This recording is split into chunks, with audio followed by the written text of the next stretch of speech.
British legacy নিয়ে যে কথাগুলো বলছি, এটা একটা ভাবার ব্যাপার আছে। Indian penal code, Indian evidence act, criminal procedure code দেখতে হবে।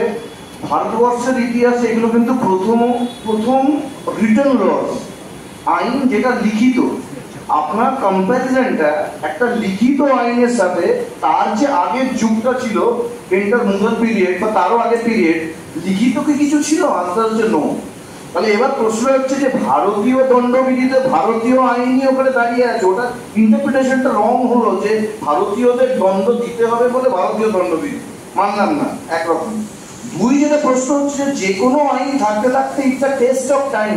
160 বছর আগে দাঁড়িয়ে এটা কখনোই ভাবার সুযোগ ছিল না লর্ড ম্যাকঅলের যে স্টকিং বলে একটা অফেন্স আসবে, আর সেই স্টকিং একটা জায়গায় সাইবার স্টকিং এর লেভেল চলে আসবে। কম্পিউটারই আসেনি, ইন্টারনেটে গিয়ে একজনকে ফলো করবে, সেটাও স্টকিং এর মাধ্যমে। লর্ড ম্যাকঅলের স্বপ্নেও সেটা ভাবতে পারবেন।